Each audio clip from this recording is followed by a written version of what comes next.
This is set 30/4/1. This question paper has come in March 2025. This is section A. This section consists of 20 questions of 1 mark each. Its first question is, if x is ab cube and y is a cube b, where a and b are prime numbers, then HCF of xy minus LCM of xy is equal to, there are 4 options. You have to find the correct one. Now x is equal to ab cube, y is equal to a cube b. इसका पहले HCF निकाल लो. HCF क्या होता है? इनका common number और इनका common number. a और a क्यूब में से a कॉमन है, b क्यूब और b में से b कॉमन है. So HCF of xy is ab and LCM of xy is, इन दोनों में से a क्यूब आएगा, इन दोनों में से b क्यूब आएगा. सो that is a cube b cube. अब इन दोनों का माइनस चाहिए हमें. सो HCF of xy minus LCM of xy. HCF आपका क्या था? ab. LCM आपका क्या था? a cube b cube. अब इसमें से a b कॉमन ले लो. 1 minus a square b square. इसके फैक्टर्स बना लो. 1 minus A B, 1 plus A B. So D is the option. तो यहाँ पर जब आप यहाँ पहुँचोगे तो आप देखना कि आपके ऑप्शन क्या है. तो एक बार ऑप्शंस की तरफ नज़र मारना तो आपको समझ आ जाएगा कि इसका मतलब आपको इसको आगे सॉल्व करना पड़ेगा. तो इसको आगे सॉल्व करोगे तो आपके पास रिजल्ट आ जाएगा. It means D is the option. Now second question, 1 plus root 3 whole square minus 1 minus root 3 whole square is, there are 4 options. इसको सॉल्व करके बताना है कि whether it is a positive rational number or a negative integer or a positive irrational number or a negative irrational number. तो 4 options में से एक option आएगा. तो इसको मैंने सॉल्व किया है. इस पे आइडेंटिटी लगाई है, इस पे आइडेंटिटी लगाई है. This is equal to 1 plus root 3 whole square plus 2 root 3 minus 1 plus root 3 whole square minus 2 root 3. Now 1 plus 3 plus 2 root 3, 1 plus 3 minus 2 root 3. यहाँ ब्रैकेट ओपन कर दो तो आपके पास आ जाएगा 4 plus 2 root 3 minus 4 plus 2 root 3.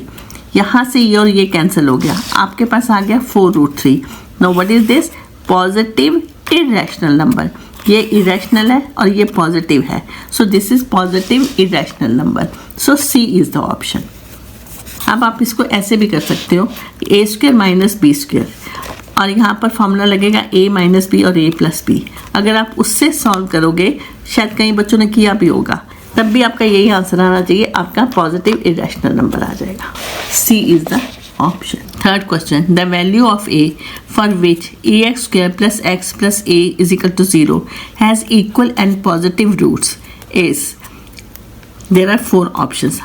आपको a की वैल्यू बतानी है, इसके इक्वल और पॉजिटिव रूट्स है. तो आपको वैल्यू किसकी बतानी है? a की. Let one root is alpha, it has equal roots, other root will again be alpha. So sum of the roots क्या आ जाएगा? Minus 1 by A, and it means 2 alpha is equal to minus 1 by A. This is minus B by A करोगे तो minus B by ए होता है आपका. तो आपका ये माइनस 1 बाई ए आ जाएगा, बिकॉज यहाँ पर क्वाड्रेटिक है आपके पास. A X square plus X plus A is equal to 0. और प्रोडक्ट ऑफ रूट्स, इन दोनों का प्रोडक्ट करोगे तो सी बाई ए आता है. तो यहाँ पर सी आपके पास ए है और ए आपके पास ए ही है, तो इसको करोगे 1 आ जाएगा. इट मीन्स अल्फा स्क्वायर 1 आ गया, alpha is equal to plus minus 1 आ गया. So it has equal and positive roots. तो पॉजिटिव रूट्स में हम नेगेटिव नहीं लेंगे, तो हमारे पास अल्फा क्या आ जाएगा? 1 आ जाएगा. यहाँ पर देखो 2 alpha is equal to minus 1 by A. मुझे ए की वैल्यू निकालनी है, तो अल्फा की वैल्यू ये वाली मैं यहाँ पर सब्स्टिट्यूट करने लगी हूँ. 2 into 1 is equal to minus 1 by A. So A is equal to minus 1 by 2. So D is the option. Now the fourth question is, the distance of a point A from X axis is 3 units. Which of the following can not be coordinates of the point A. तो आपने बताना है कि इसमें से कौन से ए के कोऑर्डिनेट्स नहीं होंगे. मान लो दिस पॉइंट इज ए, इसका डिस्टेंस और इस एक्स एक्सिस का डिस्टेंस कितना है? 3 यूनिट्स है. तो ये भी 3 यूनिट्स है. अगर मैं ये पॉइंट ये ले लेती हूँ ए को, तो आपका ये भी डिस्टेंस एक्स एक्सिस से 3 यूनिट्स आएगा. And this points will be हमें अब इसका x का कोऑर्डिनेट नहीं पता, बट y का कोऑर्डिनेट इसका 3 है। इसी तरह से हमें यहाँ पर x का कोऑर्डिनेट नहीं पता, बट y का कोऑर्डिनेट क्या आएगा, 3 आएगा। Because this is 3 units, it means ये this is 3, it means y coordinates we have 3। Similarly अगर यहाँ पर हमारा ये भी 3 यूनिट्स है तो x हो गया और ये कोऑर्डिनेट आपका -3 हो जाएगा। तो ये पॉइंट भी यहाँ से 3 यूनिट्स की दूरी पे है और ये कोऑर्डिनेट आपका -3 हो जाएगा। मतलब आपका y कोऑर्डिनेट 3 हो सकता है या -3 हो सकता है, 3 हो सकता है, -3 हो सकता है, 3 हो सकता है, और यहाँ पर ये 1 है। इसका मतलब ये नहीं होना चाहिए। तो आपका y कोऑर्डिनेट ये भी हो सकता है, ये भी हो सकता है, ये भी हो सकता है, बट ये 1 नहीं होगा। It means D is the option. फिर से देखो, विच of the following can not B coordinate of the point A, कौन सा इसमें से A का कोऑर्डिनेट नहीं है। 3 यहाँ पर आना चाहिए, यहाँ पर 3 आना चाहिए या -3 आना चाहिए, लेकिन 1 नहीं होना चाहिए। तो ये D आपका इसका कोऑर्डिनेट नहीं हो सकता। Now the 5th question, the number of red balls in a bag is 10 more than the number of black balls.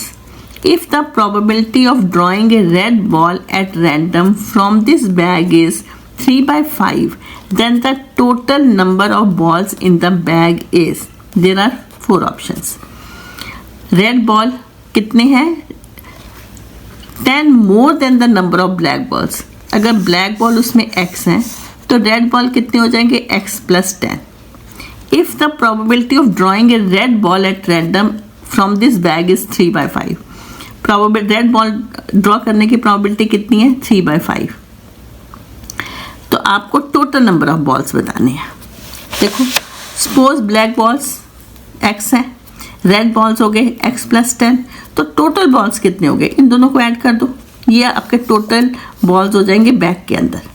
अब रेड बॉल आने की प्रोबेबिलिटी कितनी हो गई, x + 10/2x + 10। तो ये आपकी रेड बॉल की प्रोबेबिलिटी हमें गिवन है, और यहाँ पर ये वाली प्रोबेबिलिटी हमने यहाँ से निकाल ली। तो आपके पास इन दोनों के इक्वेट कर दो, 3/5 = x + 10/2x + 10। अब क्रॉस मल्टीप्लाई करके x की वैल्यू निकाल लो, वो तुम सबको निकालनी आती है। तो x की वैल्यू कितनी आ गई, 20। इट मीन्स टोटल बॉल्स हमने निकालने हैं, x + 20 that is 2x + 10, x की वैल्यू 20 सब्स्टिट्यूट कर दो, तो टोटल बॉल्स आपके पास 50 आ जाएंगे। सो A is the option. Now the 6th question, the value of p for which the equation this and this has infinitely many solutions is, there are 4 options. आपको p की वैल्यू निकालनी है, इसके इनफाइनाइट मैनी सॉल्यूशंस है। आपको पता है जब इनफाइनाइट मैनी सॉल्यूशंस होता है तो कंडीशन क्या होती है, a1/a2 = b1/b2 = c1/c2। तो यहाँ पर हमारे पास ये 2 इक्वेशंस हैं।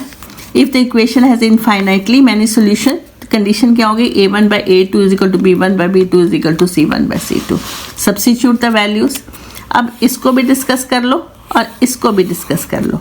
इसको डिस्कस करोगे तो आपके पास आ जाएगा p/12 = 3/p, p² = 36, p की वैल्यू ±6 आ जाएगी। जब आप इसको डिस्कस करोगे तो यहाँ पर 3p = p² - 3p आ जाएगा, 0 = p² - 6p आ जाएगा। p कॉमन ले लो, p - 6 in the bracket which is equal to 0, so p is 0 और p इज 6। तो आपके पास ये वैल्यूज आ जाएंगे। अब इन दोनों में से कॉमन वैल्यू आंसर होता है, तो इन दोनों p = 6 हेयर है, p = 6 हेयर है, तो आपके पास p = 6, so b is the option. Now 7th question, triangle ABC and triangle PQR are shown in the adjoining figures. The measure of angle C is. So हमारे पास ये figure दिया हुआ है, हमको इस एंगल बताना है, एंगल C बताना है। ध्यान से देखो, this is 3.8, this is 7.6, this is 3√3, this is 6√3, this is 6, this is 12। तो ये इसका डबल है, ये इसका डबल है और ये इसका डबल है। तो हमने क्या देखा, पहले तो आप इसका ये वाला एंगल निकाल लो। 2 एंगल्स आपके पास है, 3rd एंगल आपको निकालना आता है, तो वो एंगल आपके पास आ जाएगा angle P + angle Q + angle R is 180 degree. तो ये 2 एंगल्स आपके पास हैं, तो थर्ड निकालने के लिए 180 में से इन दोनों को ऐड करके माइनस करते हो तो आपके पास ये एंगल आ जाता है। अब आप यहाँ पर ए बी, बिकॉज ये आपके पास ये ए बी है और ये आर क्यू है, तो A B upon R Q लिखो और A C upon P R लिखो और B C upon P Q लिखो।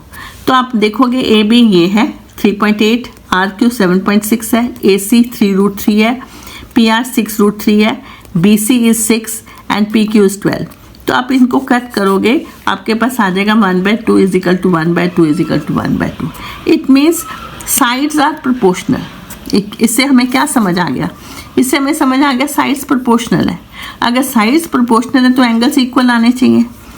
एंगल्स इक्वल, कौन सा एंगल किसके इक्वल होगा वो बताने लगी हूँ आपको। अगर ये और ये साइड आपके इक्वल ले लो तो यहाँ पर भी ए बी और यहाँ पर भी आपके पास ए सी, तो angle A R Q P R is equal to angle R, angle A is equal to angle R, ये आपका इक्वल आएगा। A C upon P R, B C upon P Q, तो इसमें C इधर है C इधर है, तो angle C is equal to angle P, P यहाँ भी है यहाँ भी है तो angle P.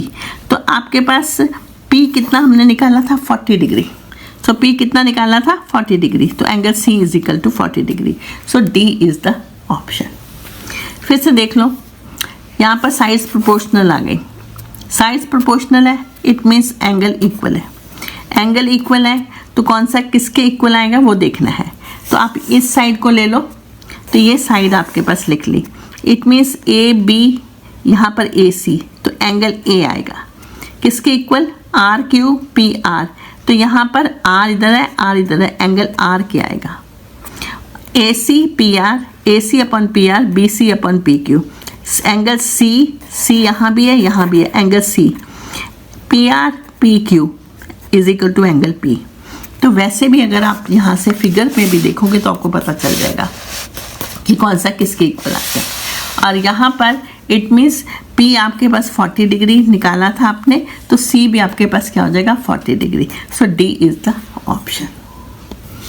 tan 2A is equal to 3 tan A is true when the measure of angle A is this. He says कि ये इसके इक्वल है।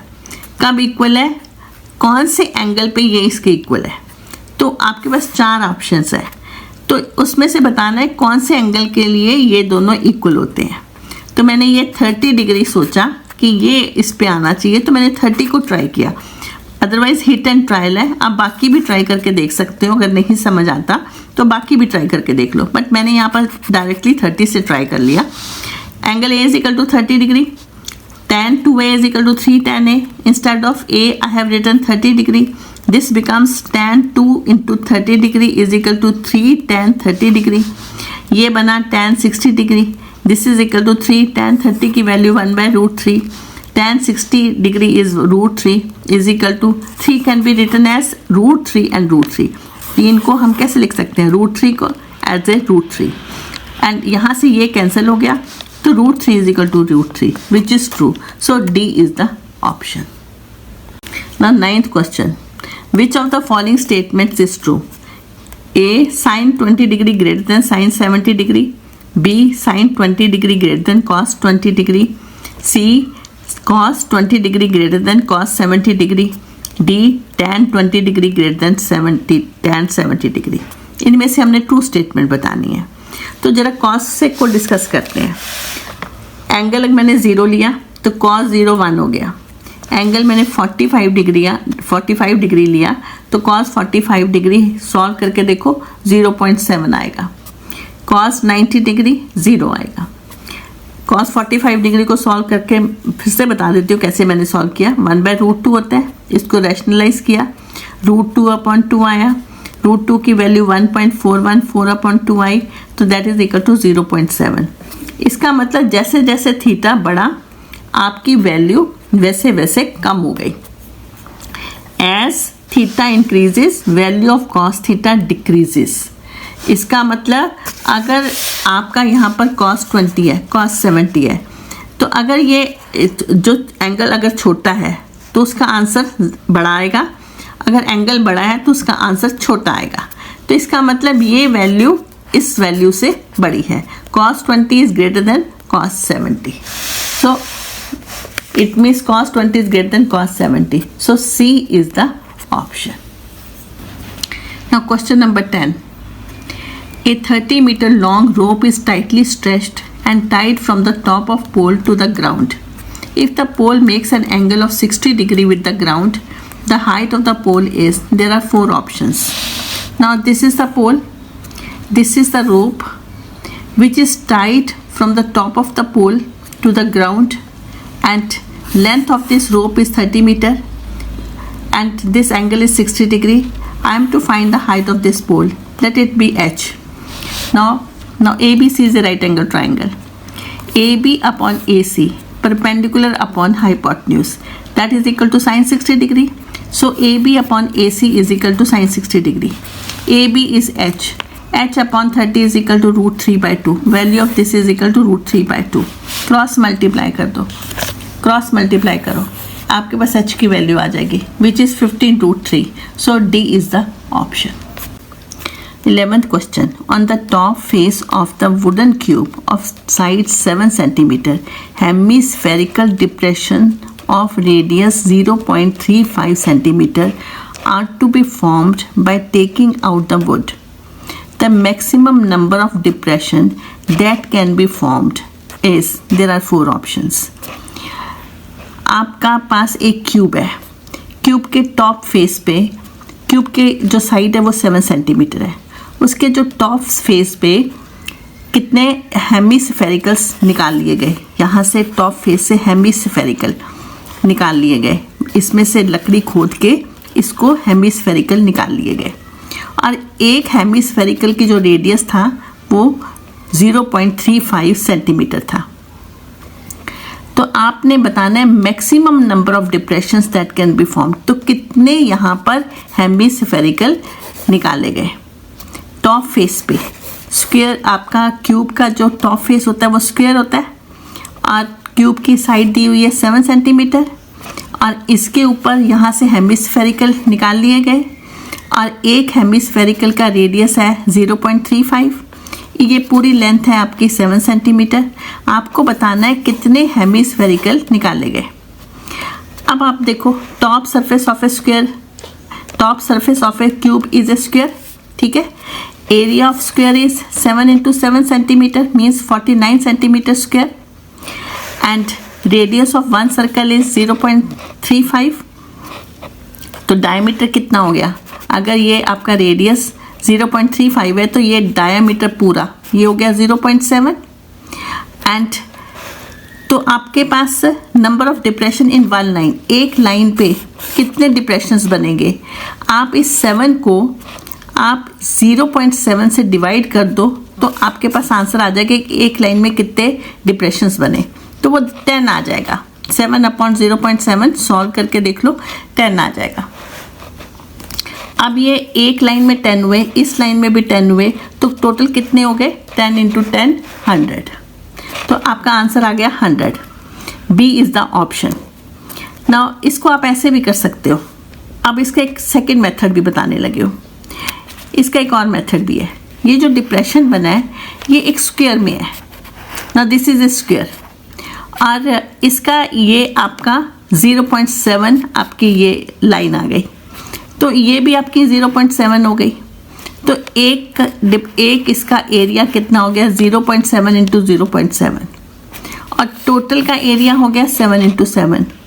ये टोटल के एरिया को अगर आप एक इसके एरिया से डिवाइड करते हो तो आपका आंसर आ जाता है कि कितने, क्योंकि ये ऊपर से एक सर्कल नज़र आ रहा है, सर्कल नज़र आ रहा है. इट मीन्स ये आपका, इसको ऐसे करोगे तो ये एक स्क्वायर हो गया, स्क्वायर हो गया. तो मतलब ये साइड आपकी 0.7 है, ये भी साइड आपकी 0.7 है. तो इसका एरिया निकाल लो और सारे का एरिया निकाल लो, दोनों को डिवाइड कर लो तो आपके पास नंबर आ जाता है. Area of one square is 0.7 into 0.7. Area of top face of A cube is 7 into 7, and number of depression कितने हो गए, 7 into 7 divided by 0.7 into 0.7. So that is 100. तो इस मेथड से भी 100 आ जाता है आपका. Now question number 12. The cumulative frequency for calculating median is obtained by adding the frequencies of all the, there are 4 options, all the classes up to the median class. B part, classes following the median class. C part, classes preceding the median class. D part, all classes. तो इसका जो answer आएगा C, by adding the frequencies of all the classes preceding the median class. So C is the option. Now 13th question. If mean and median of given set of observations are 10 and 11 respectively, then the value of mode is, there are 4 options. Now mean is given 10, median is given 11. You are to find mode. तो आपको ये formula याद करना होता है, mode is equal to 3 median minus 2 mean. तो ये formula अक्सर बच्चे भूल जाते हैं, तो इसको थोड़ा सा याद कर लो. ये फॉर्मूला क्या है, मोड मीडियन मीन. जैसे मीन मीडियन मोड होता है ना, तो इधर मीन हो गया, इधर मीडियन हो गया, इधर मोड हो गया. और 3 minus 2, this is 3, this is 2. तो ये फॉर्मूला याद कर लो. और इसमें मीडियन की जगह 11 लिखोगे, मीन की जगह 10 लिखोगे, तो आपका 33 minus 20, 13 is the answer. C is the answer. 14th question. In the adjoining figure, AB is the chord of the larger circle touching the smaller circle. The center of both the circle is O. If AB is 2R and OP is R, then radius of larger circle is, there are 4 options. So here now AB is tangent and OP is radius of the circle. It means OP is perpendicular to this tangent. Radius आपका ये है, ये आपका tangent है, तो ये आपका इसके ऊपर परपेंडिकुलर आएगा. So if if AB is the tangent, OP is the radius, then OP is perpendicular to this. Now AB is 2R. इसका मतलब AP और PB आपका R हो जाएगा. Why? Perpendicular from the center to the chord bisect the chord. मैंने यहाँ लिख दिया है, we know perpendicular from the centre to the chord bisect the chord. तो इसने कॉर्ड को बाइसेक्ट कर दिया. ये टोटल पूरी 2R थी, तो ये आपकी हाफ R हो गई, हाफ R हो गई. अब आपके पास ये भी R है, ये भी R है, तो पाइथागोरस लगाओ और OA फाइंड कर लो. तो मैंने यहाँ पर ना OA square is equal to AP square plus OP square. AP is R, so this becomes R square. OP is R, this becomes R square. So OA square is equal to 2R square. OA is root 2R, so D is the option. Now 15th question. A parallelogram having one of its sides 5 cm circumscribes a circle. The perimeter of parallelogram is, there are 4 options. तो आपके पास एक parallelogram है जो इसके चारों तरफ बना हुआ है. इसकी एक साइड 5 सेंटीमीटर है. अगर मैं ये साइड 5 सेंटीमीटर ले लेती हूँ तो पैरेललोग्राम में अपोजिट साइड्स आर इक्वल, सो ये साइड भी इसकी 5 सेंटीमीटर हो जाएगी. मुझे निकालना है इसका पेरीमीटर. इसका मतलब I need this side and this side. Since it is a parallelogram, opposite sides are equal, so मुझे एक x, अगर ये x है तो ये भी x है, तो मुझे इसका x की वैल्यू निकालनी है. तो कैसे करोगे? देखो, AB is 5 cm, then DC is 5 cm. Opposite sides of a parallelogram are equal. Now we know a quadrilateral drawn circumscribing a circle. Then AB plus DC is equal to AD plus BC. फिर से सुनो, अगर कोई भी quadrilateral है, वो इस circle के चारों तरफ सर्कमस्क्राइब हुआ है, उसके चारों तरफ बना हुआ है, तो इसका मतलब this plus this is equal to this plus this. हमने एक थ्योरम में ये किया हुआ है. तो आपके पास AB plus CD is equal to AD plus BC. AB आपके पास 5 हो गया, CD आपके पास 5 हो गया, AD x हो गया, BC x हो गया. It means 2x is equal to 10, x is equal to 5. अब हमारे पास सारी साइड्स 5 आ गई. इसका मतलब पेरीमीटर आपका क्या हो गया? 5 into 4, that is 20 centimeter. That is A is the option. 16th question. E and F are points on sides AB and AC respectively of a triangle ABC such that AE upon EB is equal to AF upon FC is equal to 1/2. Which of the following relation is true? यहाँ पर 4 relations दिए गए हैं, तो आपको बताना है कौन सा आपका true है. ना देखो यहाँ पर E and F are points on the side AB and AC of a triangle ABC such that AE upon EB is equal to AF upon FC, that is equal to 1/2. It means अगर triangle में ये आपको दिया गया है AE upon EB is equal to AF upon FC, so line EF divides AB and AC in the same ratio. It means this. It means this is parallel to this and this is half of this. So it means EF is parallel to BC and EF is half of BC. EF is half of BC means 2 times EF is equal to BC. So BC is equal to 2EF. So B is the option. 17th question. Which of the following statements is true for a polynomial Px of degree 3? A. Px has at most 2 distinct zeros. B. Px has at least 2 distinct zeros. C. Px has exactly 3 distinct zeros. D. Ps has at most 3 distinct zeros. तो अब आपके पास एक polynomial है जिसकी degree 3 है, जिसकी degree 3 है, तो हमारे पास इसके कितने ज़ीरोज़ आएंगी? इसका 1 भी आ सकता है, 2 भी आ सकता है, 3 भी आ सकता है, तो इसके एटमोस्ट 3 ज़ीरोज़ होंगे. सो उसके अब यहाँ पर तो उसने लिख दिया 2 डिस्टिंक्ट ज़ीरोज़, तो वो तो पॉसिबल ही नहीं है. Exactly 3 distinct zeros, no, this is again wrong. PS has at most 3 distinct zeros, so D is the option. So D is the option. Now 18th question. A pair of dice is thrown.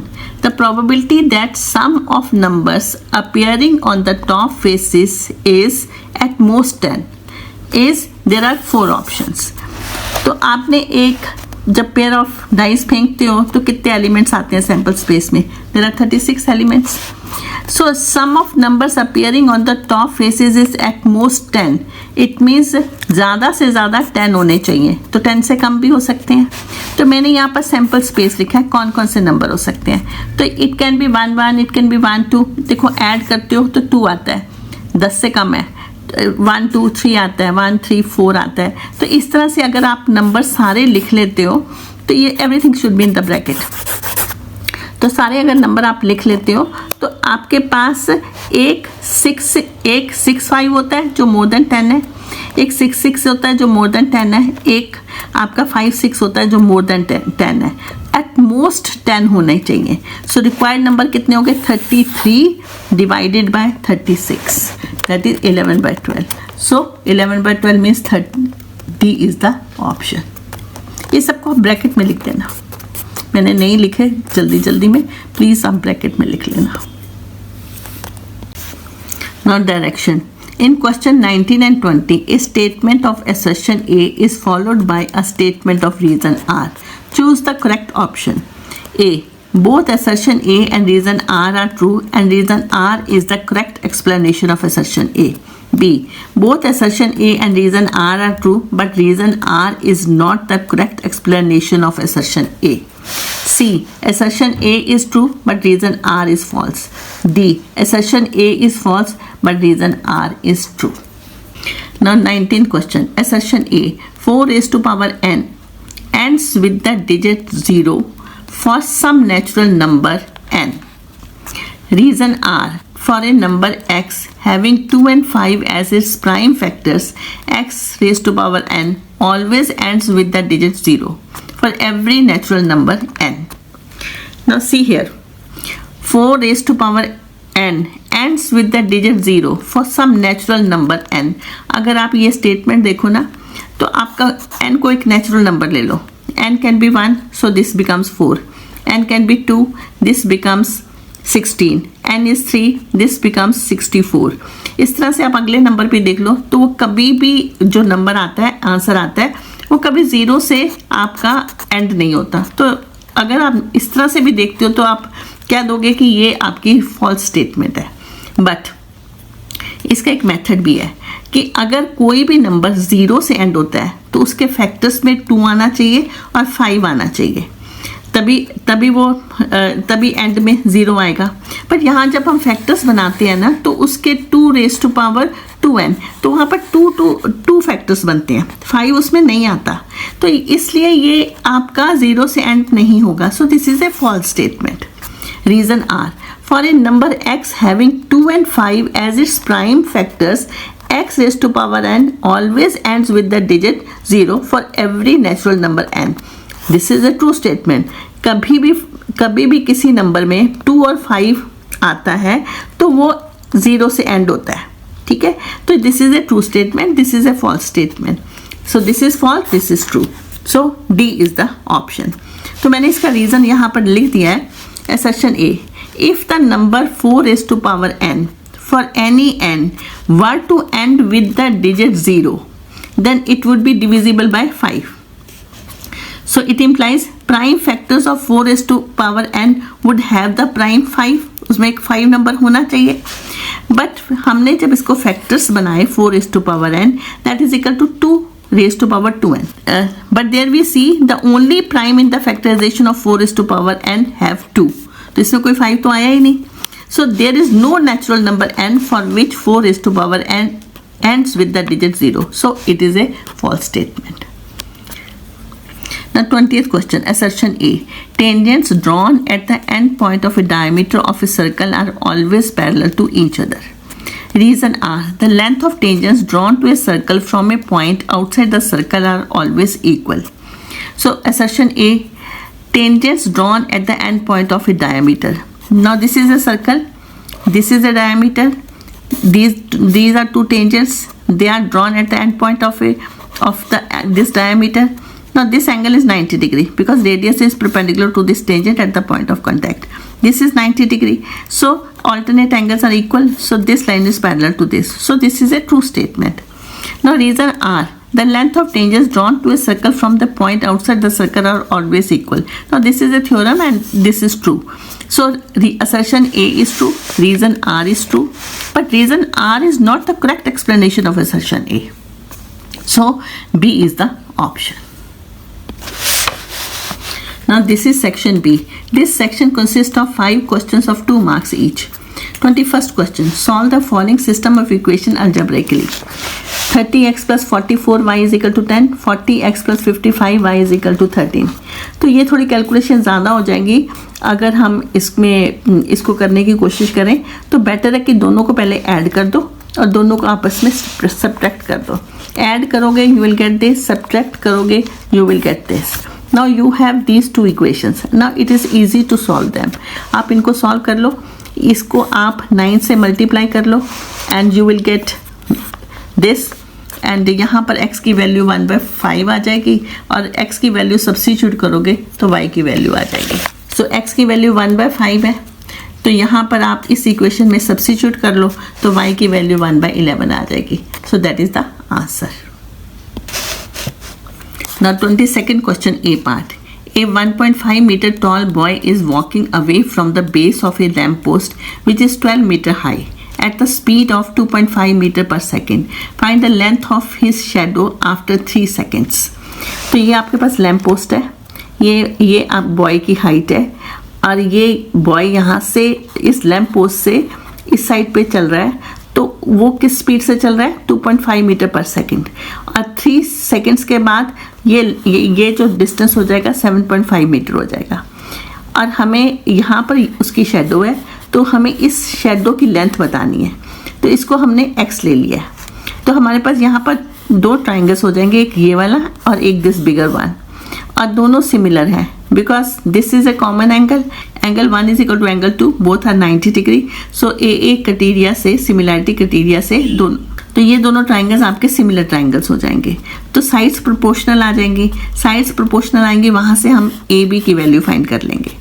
और ये A B है x, B D है 7.5, तो ये पूरी length हो जाएगी x plus 7.5. Now speed is 2.5 meter per second, time is 3 seconds, distance covered is 2.5 into 3, 7.5 meter. It means this distance is 7.5 meter. Now in triangle ABC and ADE, angle A is equal to angle A, angle 1 plus is equal to angle 2 is equal to 90 degree. 1 और 2 दोनों 90 degree हैं. So by AA similarity criteria, both the triangles, this smaller one and this bigger one, they are similar. तो sides proportional हो गई, sides proportional हो गई तो A B upon A D is equal to B C upon D E is equal to A C upon A E. आप इन दोनों को ले लो, यहाँ पर आप सब्स्टिट्यूट कर लो वैल्यूज़, क्रॉस मल्टीप्लाई करो, कैलकुलेट करो। After calculation you will find this is equal to 15 by 14, that is 1.07 meter. So length of shadow is 1.07 meter. Now question number 22, B part. In a parallelogram ABCD, side AD is produced to a point E and BE intersects CD at F. Prove that triangle ABE is similar to triangle CFB. यहाँ पर figure नहीं बनाया हुआ, आपने खुद बनाना है। So parallelogram ABCD, this is a parallelogram, ABCD is a parallelogram. Side AD is produced to a point E, E तक इसको produce कर लो, and BE, this BE intersect DC at a point F. आपको prove करना है ABE and CFB, they both are similar triangle. एक ये बड़े वाला और एक ये छोटे वाला सिमिलर है, तो आपने एंगल इक्वल करने हैं। यू सी, ये आपका पैरेललोग्राम है, opposite angles are equal in a parallelogram, opposite angles of a parallelogram are equal, it means angle A is equal to angle C. तो बड़े ट्राइंगल का एंगल ए हो गया, छोटे ट्राइंगल का एंगल सी हो गया, इक्वल हो गए। इसी तरह से this line is parallel to this line, this is the transversal line, angle 1 is equal to angle 2, alternate angles are equal. तो बड़े ट्राइंगल का ये 1 हो गया, छोटे ट्राइंगल का ये 2 हो गया, both are equal. It means this bigger triangle and this smaller triangle both are similar, so this is what I have written here. We have to prove these two triangles are similar in this triangle and in this triangle. Angle 1 is equal to angle 2, alternate angles, angle A is equal to angle C, opposite angles of a parallelogram are equal. So AA similarity criteria से क्या हो गए, दोनों triangles आपके similar हो गए। Now question number 23. Find the coordinates of the point C which lies on the AB produced such that AC is equal to 2BC, where coordinates of point A and B are -1,7 and 4-3 respectively. Now you see AC is equal to 2BC. It means AC upon BC is equal to 2/1. Now C divides AB in the ratio 2:1. C divides AB in the ratio 2:1. Now coordinates of A are given, coordinates of B are given. Let the coordinates of C जो कि हमने ढूंढने हैं उसको x y ले लो, तो x के coordinates क्या आ जाएंगे, 2 into 4 plus 1 minus 1 upon 2 plus 1, that is 7/3. y के coordinates हो जाएंगे 2 into -3 plus 1 into 7 upon 2 plus 1, that is 1/3. So answer is 7/3 and 1/3. Now 24th question A part. Find the value of x for which sin A plus cosec A whole square plus cos A plus sec A whole square is equal to x plus tan square A plus cot square A. तो ये मैंने इसको left hand side को पहले solve किया है। तो ये sin A plus cosec A whole square, इसकी आइडेंटिटी लगा लो, sin square A plus cosec square A plus 2 sin A cosec A plus cos A plus sec A whole square पे आइडेंटिटी लगी, तो cos square A plus sec square A plus 2 cos A sec A is equal to, ये मैंने right hand side लिख ली। यहाँ पर मैंने sin square A और cos स्क्वायर A को इकट्ठा लिख दिया, और ये cosec square A can be written as 1 plus cot square A and sec square A can be written as 1 plus tan square A, और यहाँ पर ये cosec A को 1/sin A लिख लिया, और यहाँ पर sec A को 1/cos A लिख लिया। तो फिर से देखो, इसको और इसको मैंने इकट्ठा कर लिया, cosec स्क्वायर A को 1 प्लस cot स्क्वायर A लिख लिया, और cosec A को 1/sin A लिखा, cos A तो यहाँ लिखा गया था, sec square A 1 plus tan square A लिखा गया, और sec A 1/cos A लिखा गया। ये और ये कैंसिल हो गए, ये और ये कैंसिल हो गए, तो आपके पास ये 1 आ गया, ये मैंने राइट हैंड साइड ही लिखी है। तो यहाँ पर अगेन ये 1 हो गया, ये आपका 1 प्लस cot स्क्वायर A हो गया, ये कट के आपके पास 2 आ गया, यहाँ पर आपका 1 प्लस tan स्क्वायर A हो गया, ये और ये कैंसिल हो गया, तो आपके पास 2 आ गया। तो this is equal to again right hand side, and इसको ऐड किया तो 7 plus cot square A plus tan square A is equal to x plus tan square A plus cot square A. So यहाँ पर ये दोनों तो equal हैं, तो x की वैल्यू क्या हो गई 7 हो गई, ये इससे कट कैंसिल हो गया, ये इससे कैंसिल हो गया, तो x की वैल्यू 7 आ गई। So that is the answer. Now 24th question B part, evaluate the following 3 sin 30 degree minus 4 sin cube 30 degree 2 sin square 50 degree plus 2 cos square 50 degree। Now 3 sin 30 degree, sin 30 की value 1/2, sin 30 1/2 raised to power 3, यहाँ से 2 common ले लो तो ये तो आपका 1 हो जाएगा, because sine square theta plus cos square theta is 1। इसको आप सॉल्व करोगे 3 into 1/2 minus 4 into 1/2 whole cube, तो ये आप सॉल्व करोगे तो आपके पास आंसर 1/2 आ जाएगा। 25th question, two friends Anil and Ashraf were born in the December month in the year 2010. Find the probability that they share same date of birth, they have different date of birth। दिसंबर में आपके कितने दिन होते हैं 31 days होते हैं। तो दो स्टूडेंट्स हैं, दो फ्रेंड्स हैं अनिल एंड अशरफ, तो टोटल सैम्पल स्पेस में कितने डेज हो गए 31 इंटू 31 दैट इज 961 डेज हो गए। तो ये हमारा सैम्पल स्पेस में आ गए। Probability they share same date of birth, तो 31 के 31 दिन में कोई भी दिन हो सकता है जिस दिन उनका सेम डेट ऑफ बर्थ हो सकता है, तो इनकी प्रोबेबिलिटी क्या होगी 31/961। And they have different date of birth, probability they have different date of birth, it means 1 - 31/961 that is 961 - 31/961 that is 930/961। तो आपका आंसर हो गया 930/961। So 1 - 31/961, 961 - 31/961 that is 930/961. Now section C. This section consists of 6 questions of 3 marks each. 26th question A part. Prove that √2 is an irrational number. Let us assume √2 is a rational number. Then there exist positive integers p and q such that √2 is equal to p by q, where p and q are co-prime.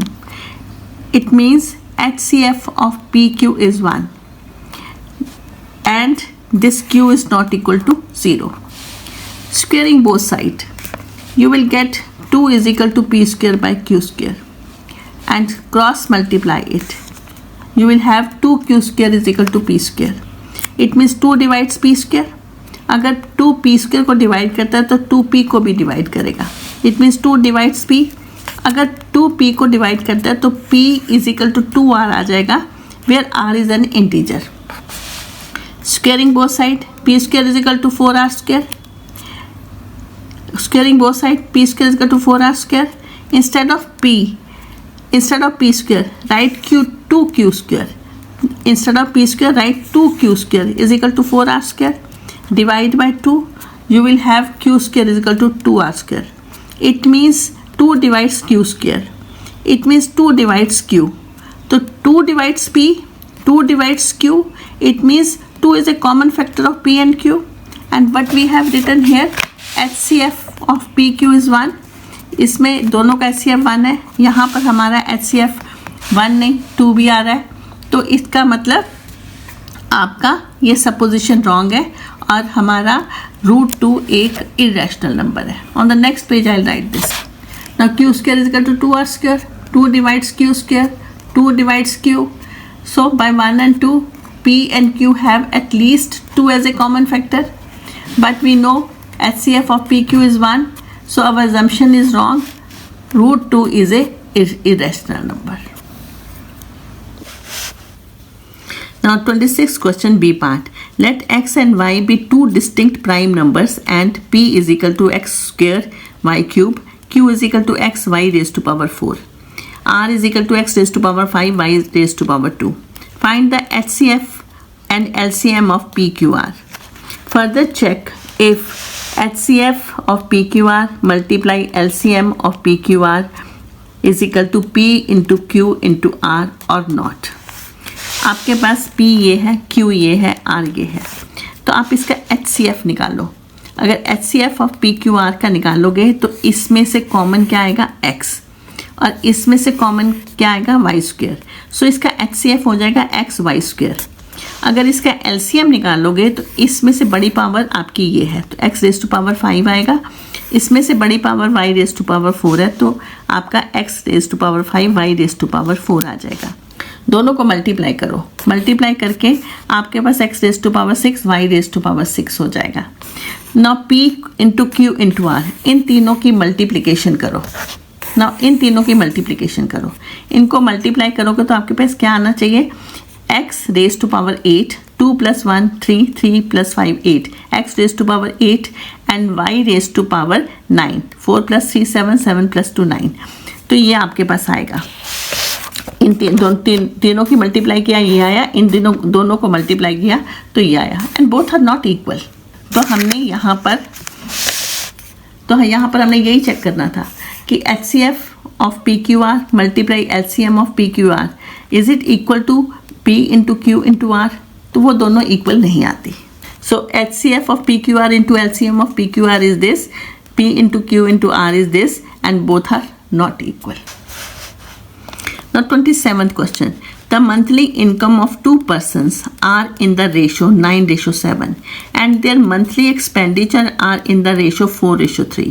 If each saved rupees 5,000, express the given situation algebraically as a system of linear equations in two variables. Hence find the respective monthly incomes. अब monthly income of one person is 9x, monthly income of second person is 7x, because ratio दिया हुआ है उनकी income का।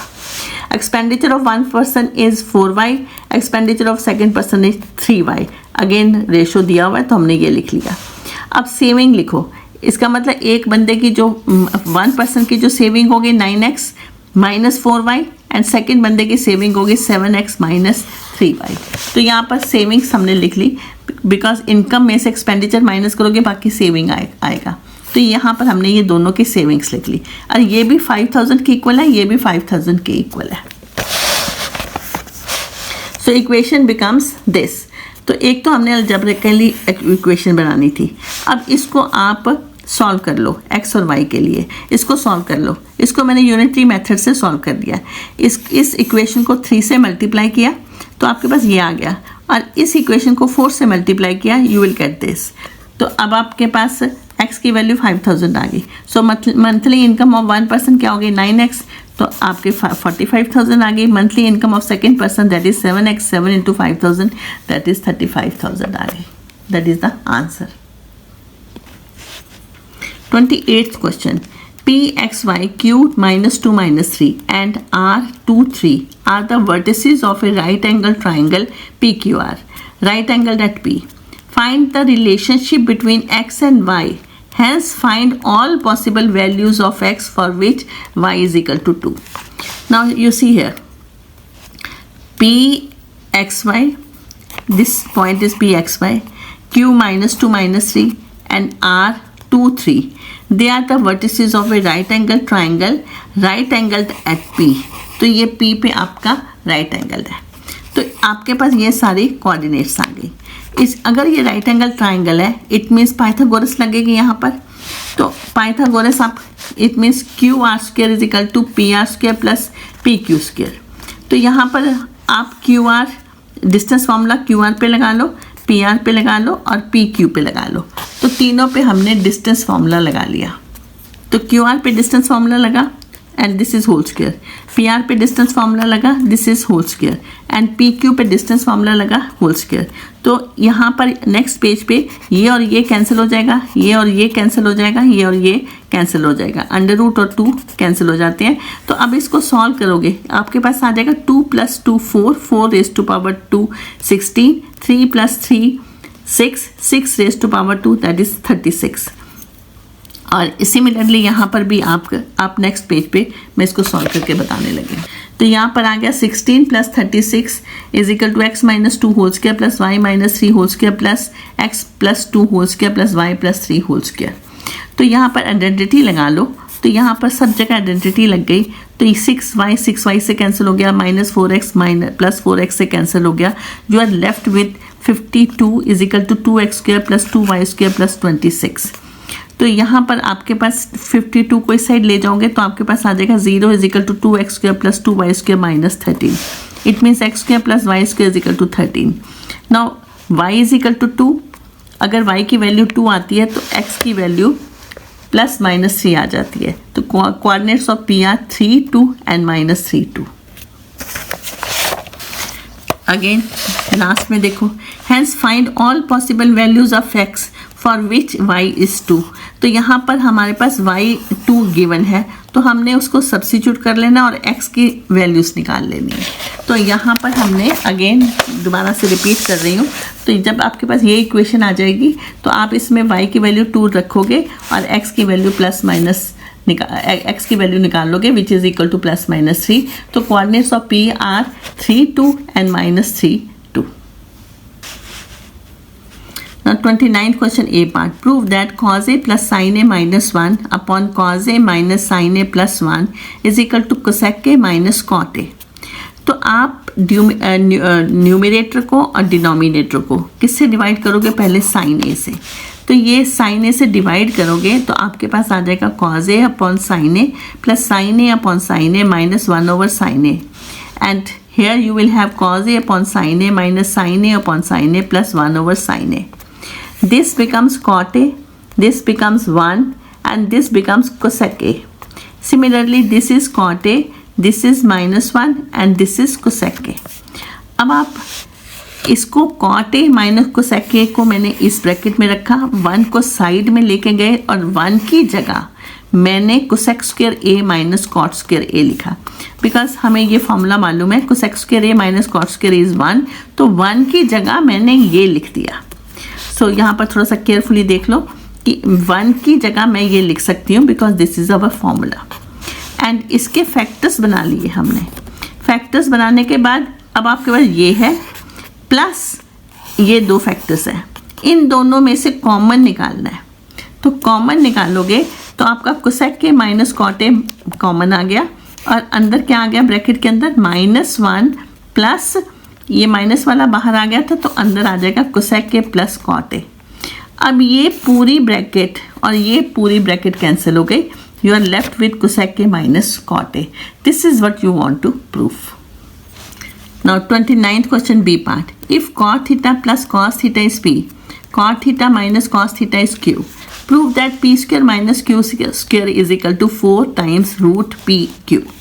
अब P की value हमारे पास ये गिवन है, तो यहाँ से हमें पी स्क्वायर निकालना है, तो पी का स्क्वायर कर दो तो इसका मतलब यहाँ का स्क्वायर हो जाएगा और इसको आप इसमें आइडेंटिटी लगा दो, यू विल गेट दिस।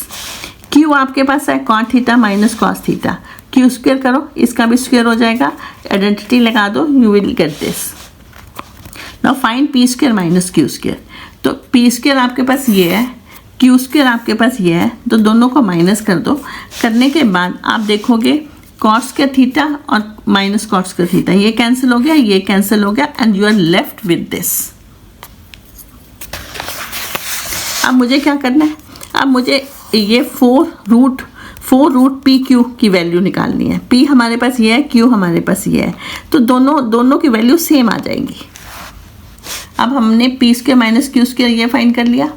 अब पी हमारे पास ये है, क्यू हमारे पास ये है, तो मुझे क्या निकालना है 4 रूट पी क्यू। तो पहले पी क्यू फाइंड कर लो, तो इन दोनों की मल्टीप्लिकेशन हो जाएगी a plus B A minus B, A square minus B square. Cot square theta can be written as cot square theta upon sine square theta minus cot square theta. इन दोनों में से कॉट स्क्वायर थीटा कॉमन ले लो, तो आपके पास आ जाएगा 1 over sine square theta minus 1। इसका एलसीएम ले लो, 1 minus sine square theta, this is equal to cot square theta. तो आपके पास हो जाएगा cot square theta and cot square theta. तो ये आपके पास पी क्यू की वैल्यू आई, तो हमने इसकी वैल्यू निकालनी है। तो यहाँ पर पी क्यू की वैल्यू हमने ये रख दी, स्क्वायर है ये रूट है कैंसिल हो जाएगा, 4 कॉस थीटा कॉट थीटा। सो 4 रूट पी क्यू आपके पास ये आ गया, तो वो दोनों इक्वल हो गए। पी स्क्वायर क्यू स्क्वायर की भी यही वैल्यू थी और 4 टाइम्स रूट पी क्यू की भी यही वैल्यू थी, तो both are equal. So this is what we want to prove. Now 30th question, alpha and beta are zeros of a quadratic polynomial px square plus qx plus 1 form a quadratic polynomial where zeros are 2 by alpha and 2 by beta. Now alpha beta are the zeros of this polynomial. Sum of the zeros, product of the zeros लिख लो. आपको लिखना आता है alpha plus beta is minus B by A मतलब minus Q by P. Alpha beta is C by A मतलब 1 upon P. तो अब मुझे एक क्वाड्रेटिक पॉलिनॉमियल बनाना है जिसके जीरोस ये हैं. इन दोनों का सम फाइंड करो, इन दोनों का प्रोडक्ट फाइंड करो. तो इन दोनों का सम क्या हुआ 2 by alpha plus 2 by beta. It means alpha beta आपके पास एलसीएम आ गया 2 बीटा प्लस 2 अल्फा. 2 कॉमन ले लो, beta plus alpha upon alpha beta. Beta plus alpha is minus Q by P and alpha beta is 1 by P. तो solve करोगे you will get minus 2q. Similarly, product of zeros 2 by alpha into 2 by beta. तो 4 by alpha beta is equal to 4 by 1 by p. It means 4p. तो आपका quadratic polynomial क्या बना x square minus 2qx plus 4p. So x square minus minus plus 4qx plus 4p. So that is the quadratic polynomial. Now question number 31.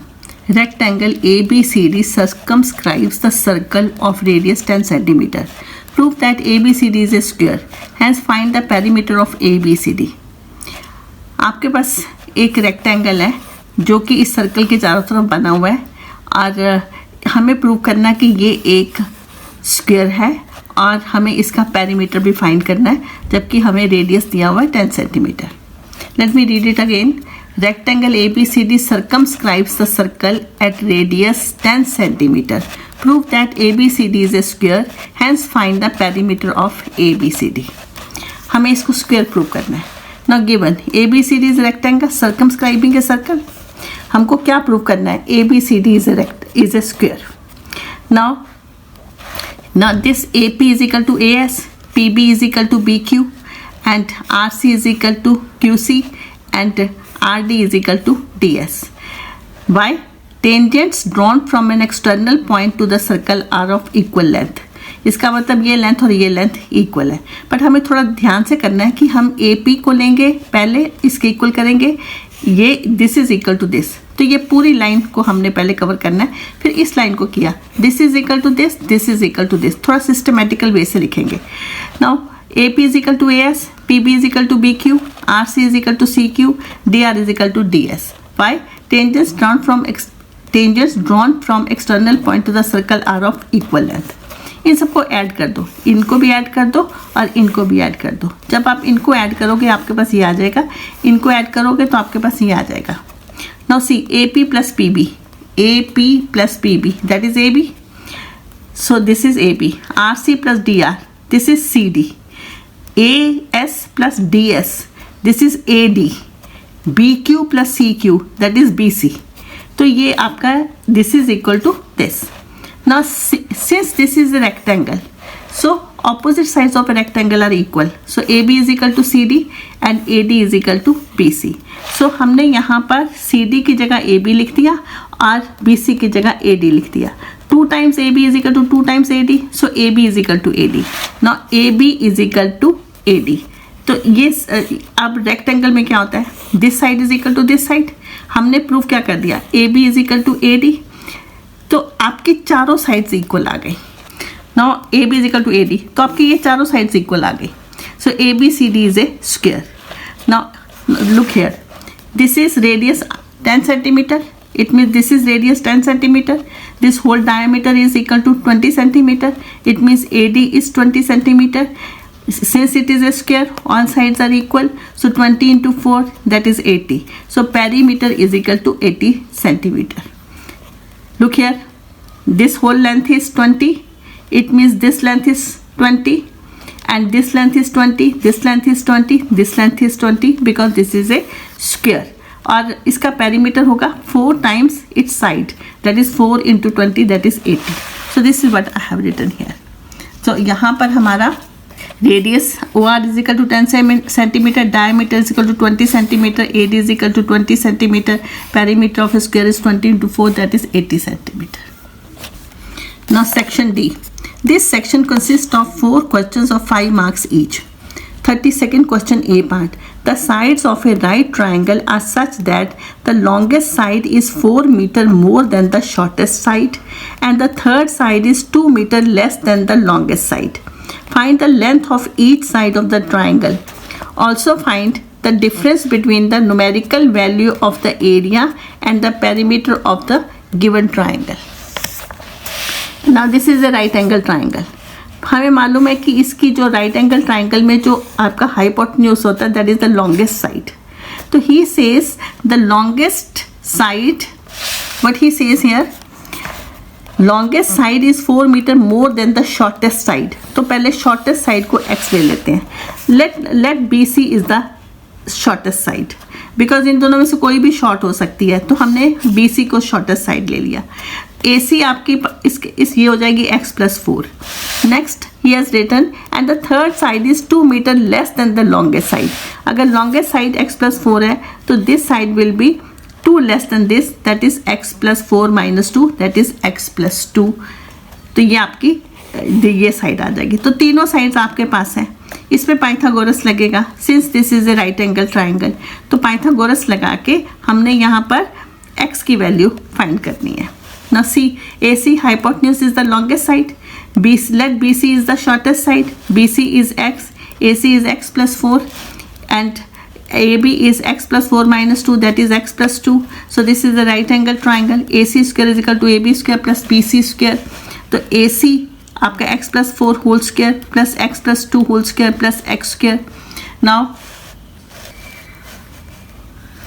इस पे identity लगा लो, इस पे identity लगा लो प्लस एक्स स्क्वायर. ये सारे नंबर इस साइड ले लो. देखो क्या क्या कट हो जाएगा आपके पास. You are left with X square minus 4x minus 12 is equal to 0.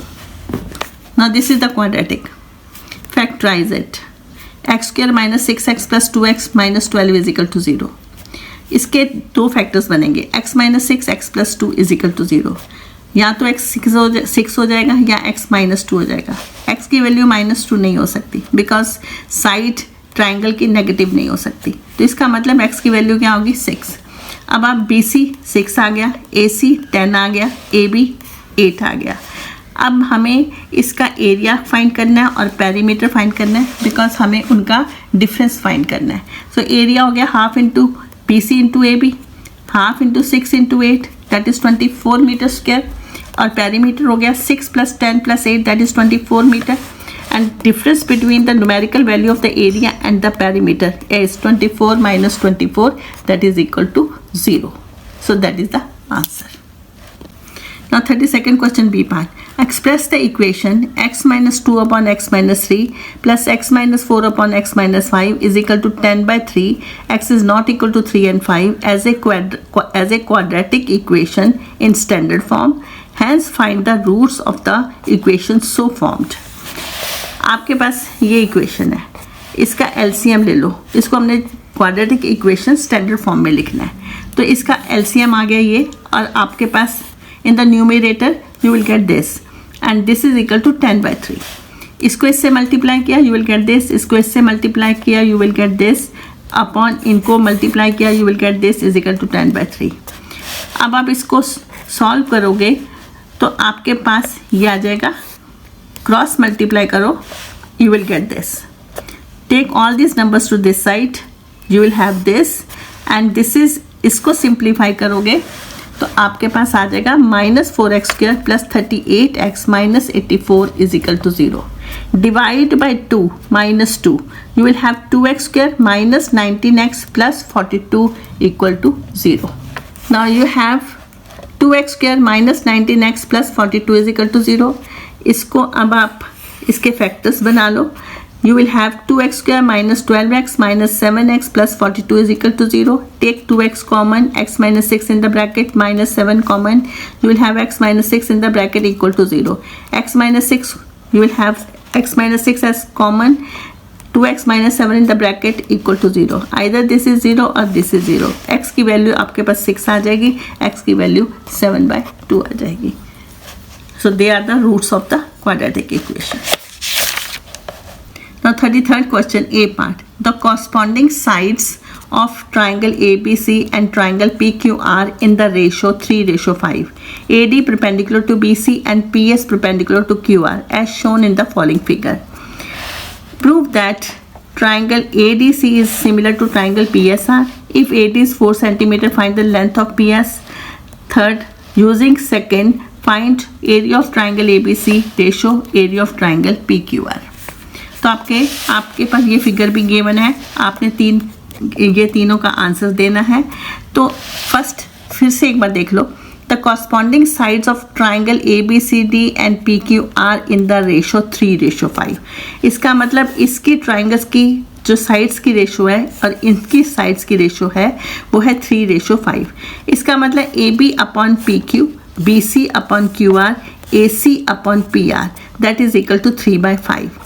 It shows sides are proportional.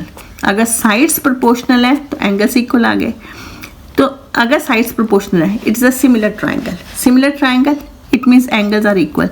Angle A is equal to angle P, angle B is equal to angle Q, angle C is equal to angle R. Now, what is the first question? First question, prove that ADC is similar to triangle PSR. Now see, this is perpendicular on this is perpendicular on this. It means angle 1 is 90 degree, angle 2 is 90 degree, and this angle is equal to this angle because this whole triangle is similar to this triangle. So अगर दो angles equal हो गए तो these two triangles are similar triangle. If AD is equal to 4 cm, I am to find the length of PS.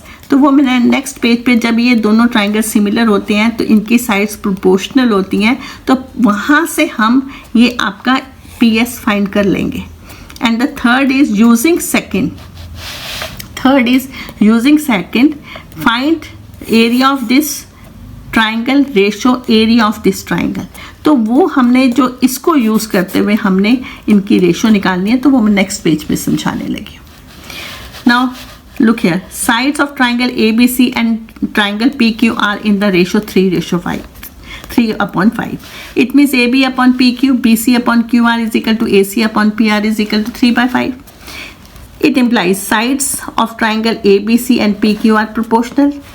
It means both the triangles are similar. अगर triangle similar है तो उनके angles equal हो गए. Now AD is perpendicular to BC, PS perpendicular to QR. It means angle 1 is equal to 90 degree, 2 is equal to 90 degree. Now first question, prove triangle ADC is similar to triangle PSR. So दोनों के triangles में आपने angles equal कर दिए तो दोनों triangles आपके similar हो गए. मैंने आपको पहले भी समझा दिया. Second, if AD is 4 cm, find the length of PS. Now triangle ADC is similar to triangle PSR. Sides proportional हो गई. AD आपके पास 4 है, PS आपने निकालनी है. AC by PR ले लो, इसको छोड़ दो तो आप ये ले लो. AC by PR is 3/5. This is given to us. Now PS find कर लो क्रॉस मल्टीप्लाई से. You will get PS is equal to 20/3. Now third, using second, find area of triangle this ratio area of triangle this. Area of triangle ABC upon area of triangle PQR, that is half of BC into AD, half of QR into PS, BC by QR, AD by PS. Now AD is आपके पास AD कितना था, that is 4. PS कितना था अभी निकालना हमने 20/3 and BC by QR 3/5. तो आप इसको सॉल्व करोगे तो आप इसको ये 9/25 आ जाएगा, 9:25. So that is the answer for the third one. Now question number 33B part. State basic proportionality theorem. Use it to prove the following. If three parallel lines L, M, N are intersected by the transversal Q and S as shown in the adjoining figure, then AB upon BC is equal to DE upon EF. Now आपने basic proportionality theorem की statement बतानी है. तो हम जब भी बच्चों को ये थ्योरम करवाते हैं तो उनको हम ये चीज़ बोलते हैं कि आप इसकी स्टेटमेंट भी याद करो, बिकॉज आपको स्टेटमेंट पूछी जाती है. किसी जगह ये स्टेटमेंट आपको पूछ लेते हैं. तो here you are to just write the statement, nothing else. तो एंड सेकेंड, उस स्टेटमेंट को यूज करके आपने इस सम को सॉल्व करना है। ये 3 आपकी पैरेलल लाइंस है, these 2 are transversal line and you are to prove AB upon BC is equal to DE upon EF. Now see here, basic proportionality theorem.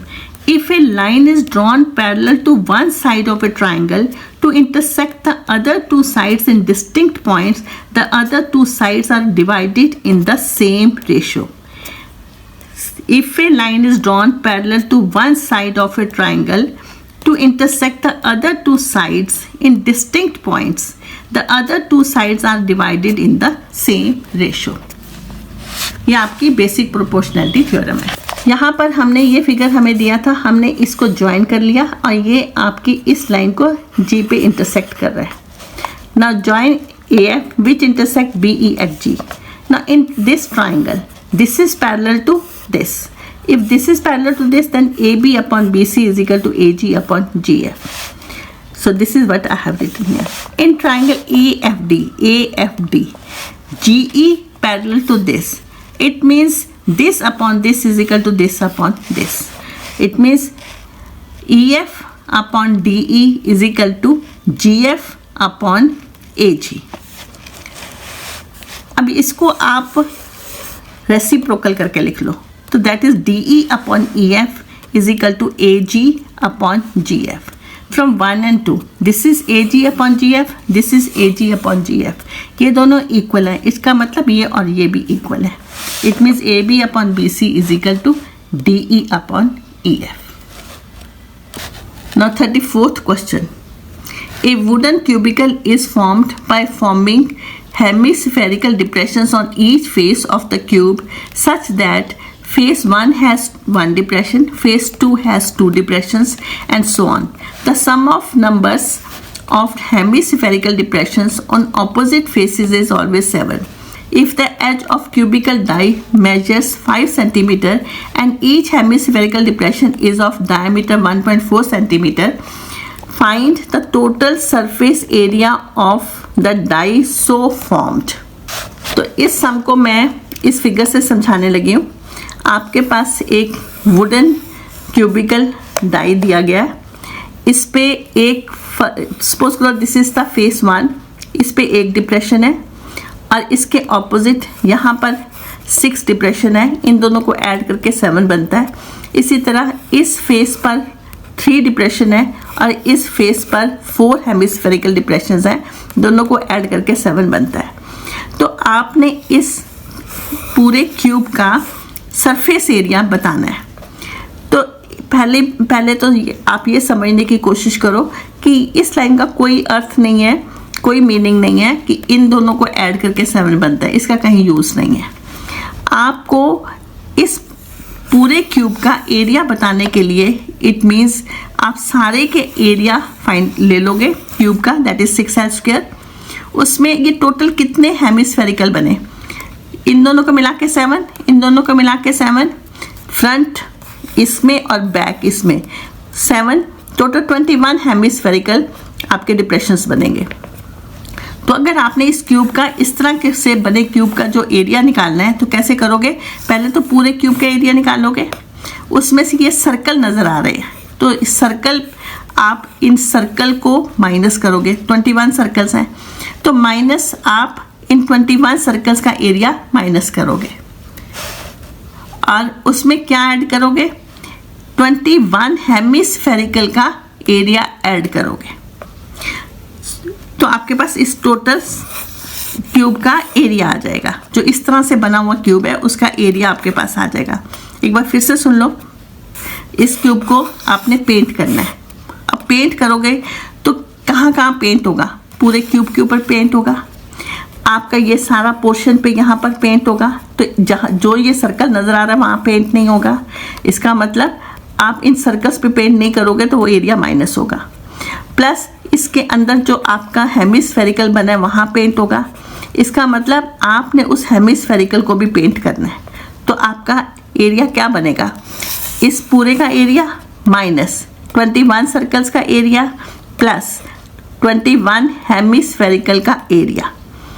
तो अगर आप पूरे के एरिया में से 21 सर्कल्स का एरिया माइनस करते हो प्लस 21 हेमिस्फेरिकल का एरिया ऐड करते हो तो आपके पास इस तरह से बने क्यूब का एरिया आ जाएगा.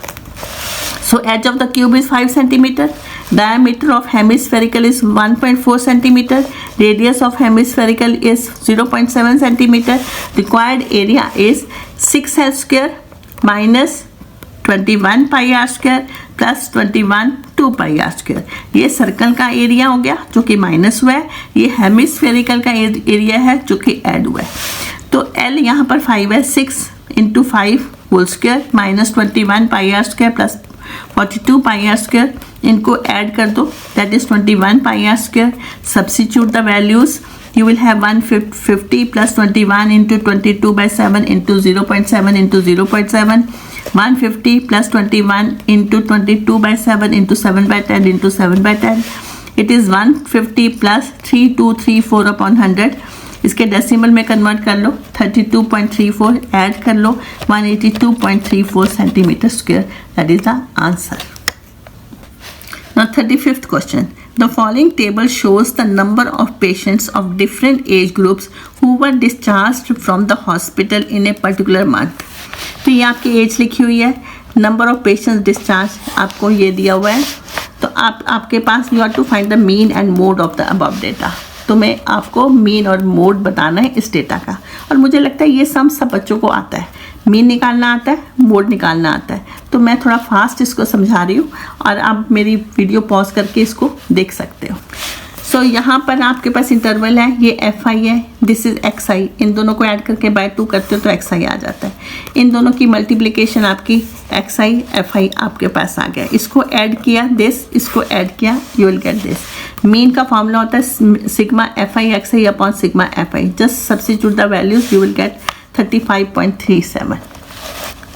ना दिस इज मोड. आपने यहाँ पर इंटरवल लिखा, ये आपके पास एफ आई है. आपने सबसे बड़ा एफ आई देखा, उसको अंडरलाइन किया.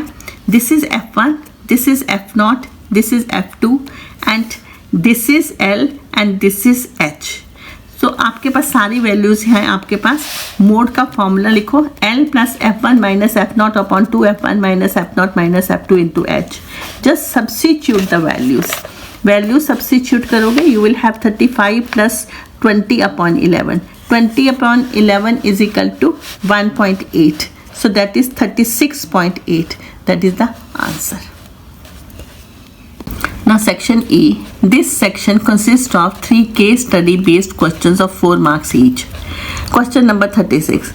The Olympic symbol comprising 5 interlocking rings represents the union of 5 continents of the world and the meeting of athletes from all over the world at the Olympic Games. In order to spread awareness about Olympic Games, students of class 10 took part in various activities organized by the school. One such group of students made 5 circular rings in the school lawn with the help of ropes. Each circular ring required 44 meters of rope.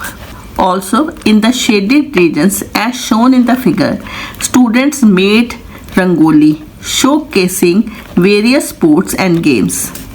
It is given that triangle OAB is an equilateral triangle and all unshaded regions are congruent. तो आपको उन्होंने इस तरह का figure provide किया. तो मैंने एक रफ फिगर बना के आपको दिया है. इस तरह से ये 5 रिंग्स हैं. यहाँ पर 5 रिंग्स में ये this is R1, this shaded portion is R1, this is triangle OAB and this is, if you draw this, if you A B को अगर आप मिला देते हो तो ये OAB एक इक्विलेटरल ट्राइंगल है. So this is an equilateral triangle. OAB is an equilateral triangle. You know the property of equilateral triangle. It means all the angles are equal and each angle is 60 degree. So AOB is 60 degree. R1, what is the R1 region here is this shaded portion. This shaded portion. This is R1 region. तो मैं अगले page पे दोबारा से ये figure थोड़ा सा बनाऊंगी, तो आप जरा ध्यान रखना कि इसने आपको फिगर के अंदर कौन सा R1 रीजन दिया है. This one is R1 region. ये अनशेडेड पोर्शन है. ये this one and this one they are congruent. अब मेरे यहाँ पर कॉन्ग्रुएंट तो नज़र नहीं आ रहे, बट दे आर कॉन्ग्रुएंट। ये सारे जो अनशेडेड रीजन है ये आपका कॉन्ग्रुएंट रीजन है, सब एक जैसे हैं। तो नेक्स्ट पेज पे इसके क्वेश्चंस मैं आपको बताने लगी हूँ कि क्या क्वेश्चंस इन्होंने आपको दिए हैं करने के लिए। Based on above information answer the following questions. First is find the radius of each circular ring. Second, what is the measure of angle AOB। Third, A part, find the area of shaded region R1. Third, B part, find the length of rope around the unshaded region। तो मैंने ये figure एक दोबारा से बना दिया है जिसमें ये आपका शेडेड रीजन आपका R1 रीजन है, OAB आपका इक्विलेटरल ट्राइंगल है। Now what is the first question? The first question is find the radius of each circular ring। तो आपने इसका रेडियस बताना है इस रिंग का। तो what is 2 pi r is equal to 44, ये आपको गिवन है, 44 is given। 2 pi r is equal to 44, 2 into 22/7 into r is 44, r is 44 into 7 upon 22 into 2, that is r is equal to 7। ये आपके पास radius आ गया, r is 7। Now what is the second question? What is the measure of angle AOB?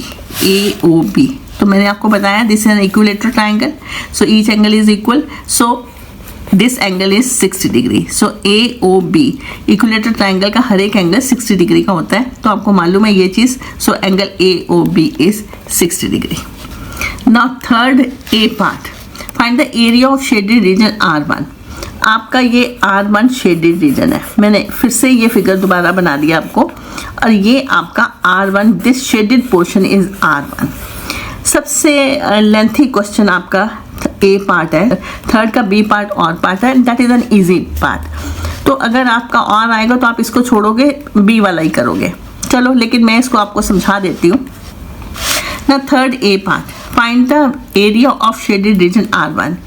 आपका ये shaded region है and इसको R1 का नाम दिया गया, आपने इसका एरिया बताना है। तो पहले आप इस सेगमेंट का एरिया बताओगे, इस सेगमेंट का एरिया आपको निकालना आता है। इस सेक्टर के एरिया में से अगर आप इस ट्राइंगल का एरिया माइनस करते हो तो आपके पास इस माइनस सेगमेंट का एरिया आ जाता है, और इसको 2 से मल्टीप्लाई करोगे तो आपके पास इसका एरिया आ जाता है। और इस एरिया को आप अगर सर्कल के एरिया में से माइनस करते हो तो आपके पास शेडेड पोर्शन का एरिया आ जाता है। सो पहले आपने इस 1 का एरिया निकालना है। Area of 1 is area of sector minus area of triangle. Area of sector is θ/360 pi r square minus area of equilateral triangle √3/4 r square. Theta is 60 degree, 60 degree upon 360 into 22/7 r 7 into 7 minus √3/4 r square 7 into 7, that is 77/3 minus 49 √3/4। तो अगर तो आप इसी को यहीं पर solve कर लो तो अच्छी बात है, बट मैंने यहाँ सॉल्व नहीं किया। तो एरिया ऑफ 1 and 2, तो 1 and 2 को इसको 2 से मल्टीप्लाई कर दो तो आपके पास इसका एरिया आ गया। Then area of R1, circle के एरिया में से ये एरिया माइनस करते हो तो आपके पास शेडेड पोर्शन का एरिया आ जाता है। Area of R1 is pi r square minus 2 times this area. अब इसको सॉल्व करने के लिए तो थोड़ी सी आपको मेहनत करनी पड़ेगी। 22/7 इंटू 7 इंटू 7 माइनस 2 को इससे मल्टीप्लाई कर दिया मैंने, 2 को इससे मल्टीप्लाई कर दिया, minus minus is plus. 154 minus 154/3 plus 49 √3/2। LCM ले लिया, दिस इज 924 माइनस 308 प्लस 147 √3 की वैल्यू ले लो 1.73, तो आपके पास ये आ जाएगा। नेक्स्ट पेज पे मैंने इसको सॉल्व किया ना, इसकी सिंप्लीफाई करो, इसको सिंप्लीफाई करके आपके पास 145 आ जाता है इसका answer. Now find the length of rope around the unshaded region. This is unshaded region. Length of rope आपने इसके चारों तरफ की लेंथ ऑफ रोप बतानी है। तो ये आपके पास कॉन्ग्रुएंट है। टोटल कितने हो गए? अगर मैं इसकी एक लेंथ बता दूं तो उसको 8 से मल्टीप्लाई कर दो, 1 2 3 4 5 6 7 8, तो आपके पास आंसर आ जाएगा। लेंथ ऑफ रोप, इसको निकालने के लिए क्या फॉर्मूला है, theta by 360 into 2 pi are.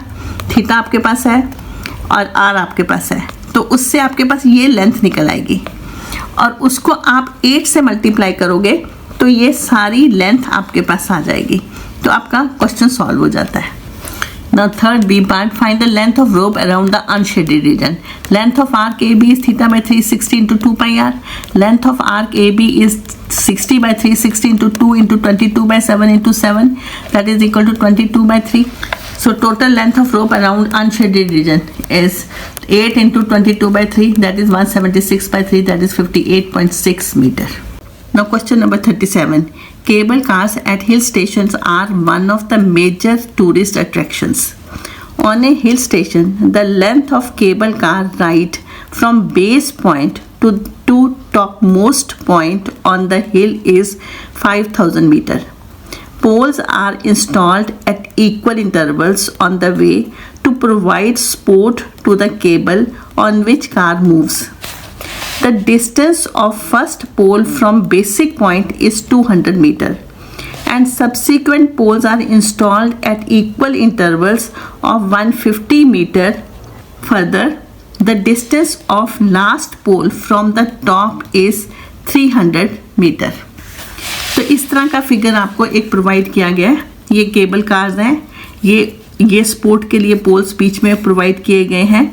तो ये इनिशियल पॉइंट है, इस तरह से केबल ऊपर जा रही है। Based on the above information answer the following questions using arithmetic progression. First is find the distance of 10th pole from the base. Second is find the distance between 15th pole and 25th pole. Third A part is find the time taken by cable car to reach 15th pole from the top if it is moving at a speed of 5 meter per second and coming from top. Third B part, find the total number of poles installed along the entire journey. Now मैंने यहाँ पर एक figure बनाया है। इस figure में ये आपका बेस पॉइंट है और ये आपका टॉप है। 200 मीटर के बाद एक पोल आपका बनाया गया है और एक पोल और दूसरे पोल के बीच की जो डिस्टेंस है दैट इज़ 150 मीटर एंड इस पोल के बीच का डिस्टेंस भी 150 मीटर है। ये लास्ट पोल है, इसका टॉप का जो डिस्टेंस है वो 300 मीटर है। ये पूरी लेंथ आपकी 5000 मीटर है। तो आपके पास ये जो पहला पोल यहाँ लगता है that is A1, second pole 200 plus 150 means 350, third pole आपका 200 प्लस 150 350, 350 प्लस 150 दैट इज 500। इसका मतलब ये D हो गया, ये आपके पास A हो गया। This is A, this is D and A1 A2 A3 is 200 350 and 500 onward. और यहाँ पर ये आपका लास्ट पोल है दैट इज AM। ये पूरा डिस्टेंस आपके पास यहाँ से यहाँ तक का 5000 मीटर है। अब आप इसका क्वेश्चंस देखिए। इसका now the first pole is 200 metre from the base point. Subsequent poles are installed at equal intervals of 150 metre. इसका मतलब आपकी AP बन गई 200 350 500। A आपके पास 200 आ गया, D आपके पास 150 आ गया। आपका फर्स्ट क्वेश्चन है find the distance of 10th pole from the base. A10 आपके पास A plus n minus 1D है। A की वैल्यू आपके पास है, N की वैल्यू 10 आपके पास है, D की वैल्यू 150 आपके पास है। कैलकुलेट कर लो, कैलकुलेट करने के बाद A10 आ जाएगा 1550 metre. Now second part, find the distance between 15th pole and 25th pole. A15 निकाल लो, A plus 15 minus 1D 50 solve कर लो, 2300 मीटर आ जाएगा। A25 is A plus 25 minus 1D 200 plus 24 into D is 150, calculate कर लो 3800 आ जाएगा। A25 minus A15 is equal to 3800 minus 2300 that is 1500 metre. ये सेकेंड का आंसर आ गया। Now third question A part, Find the time taken by the cable car to reach 15th pole from the top if it is moving at a speed of 5 meter per second and coming from top. Now speed is given to you 5 meter per second. You have to find the time taken by the cable car to reach 15th pole. आपके पास time निकालने के लिए क्या चाहिए? Distance चाहिए. Distance को अगर आप स्पीड से डिवाइड करते हो आपके पास टाइम आ जाता है. तो यहाँ पर स्पीड हमारी 5 मीटर पर सेकेंड है, डिस्टेंस हमने निकाल लेते हैं, फिर time is equal to distance by speed. Now look here, यहाँ पर हमने क्या करना है? डिस्टेंस कौन सा निकालना है? हमने यहाँ टॉप से 15th पोल तक पहुँचने का ये डिस्टेंस निकालना है. What he says, find the time taken by cable car to reach 15th pole from the top. 15th pole from the top, तो इसका मतलब हमें ये डिस्टेंस निकालना है. ये डिस्टेंस हमारे पास ऑलरेडी है 2300. ये पूरा डिस्टेंस हमारे पास 5000 है. 5000 में 2300 माइनस करोगे तो 2700 ये डिस्टेंस आ जाएगा. अब आपके पास डिस्टेंस 2700 है, टाइम हो गया 2700 अपॉन 5, दैट इज़ 540 सेकेंड. इसको 60 से डिवाइड कर दो, that is 9 minutes. So that is the answer. Third B part, find the total number of poles installed along the entire journey. हमें टोटल नंबर ऑफ पोल्स बताने हैं, इस पूरी journey में कितने पोल्स लगे हुए हैं. तो यहाँ पर हमारे पास ये दिस इज़ AN, तो ये आपका 300 है. टोटल डिस्टेंस आपके पास 5000 है. 5000 में से 300 माइनस करोगे तो आपके पास AN की वैल्यू आ जाएगी. AN is 4700. तो आपके पास AN है, आपके पास A है, आपके पास D है, आप N फाइन कर लो.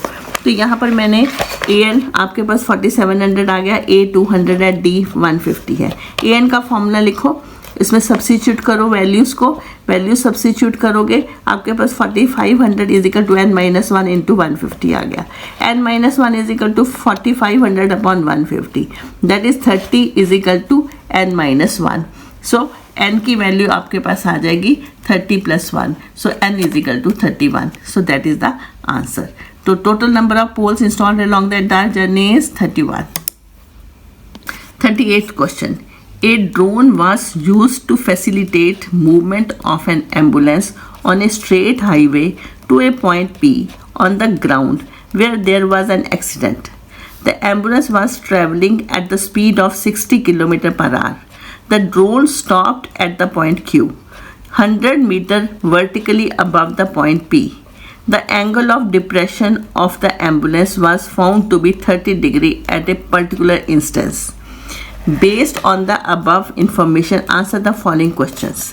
आपको उन्होंने इस तरह का फिगर प्रोवाइड किया है. यहाँ पर एम्बुलेंस खड़ी है, यहाँ पर ड्रोन था, ड्रोन यहाँ से 100 मीटर ऊपर उड़कर यहाँ चला गया, तो ये पॉइंट आपका Q आ गया. तो यहाँ से ये एम्बुलेंस इस P के पॉइंट की तरफ आ रही है. So represent the above situation with the help of the diagram. आपको इस सिचुएशन को डायग्राम के फॉर्म में बताना है. Second, find the distance between the ambulance and the site of accident P at a particular instant. तो यहाँ से find the distance between the ambulance and the site of an accident. यहाँ पर accident हुआ है, तो यहाँ पर और इसका डिस्टेंस बताना है एट द पर्टिकुलर इंस्टेंट. किसी एक पर्टिकुलर इंस्टेंट पे इसका डिस्टेंस बताना है. Third, find the time in second in which the angle of depression changes from 30 degree to. Now third A part, find the time in seconds in which the angle of depression changes from 30 degree to 45 degree. तो यहाँ पर ये जो angle बनता है वो 30 degree बनता है. तो आपने जब इसको 30 से 35 डिग्री का एंगल होगा तो find the time in which, आपने वो टाइम बताना है in which the angle of depression changes from 30 degree to 45 degree. The third A part, find the time in seconds in which the angle of depression changes from 30 degree to 45 degree. यहाँ पर जो 30 degree का angle बनता है जब वो 45 degree का बनेगा तो आपने टाइम बताना है उसमें जिसमें ये एंगल इतना चेंज हुआ है. Now third B part, how long in seconds will the ambulance take to reach point P from a point T on the highway such that angle of depression of the ambulance at T is equal to 60 degree from the drone. ये third का B part है. आपने first part इसका graphical representation करना है उस statement का. ना यहाँ पर हमारी एम्बुलेंस है, यहाँ पर हमारा ड्रोन था, वो 100 मीटर ऊपर यहाँ पर चला गया और angle of depression is 30 degree. If this angle is 30 degree then this angle is 30 degree. Ambulance यहाँ पर खड़ी हुई है, तो हमारा इस तरह का फिगर बनेगा. Second question is find the distance between the ambulance and the site of accident. हमें ये डिस्टेंस बताना है. यहाँ पर हमारी एम्बुलेंस थी, ये एक्सीडेंट यहाँ पर हुआ था, ये डिस्टेंस बताना है. Let this distance is x. So ये 100/x is equal to tan 30 degree. 100/x is equal to tan 30 degree. 100/x is equal to 1/√3. x is equal to 100√3.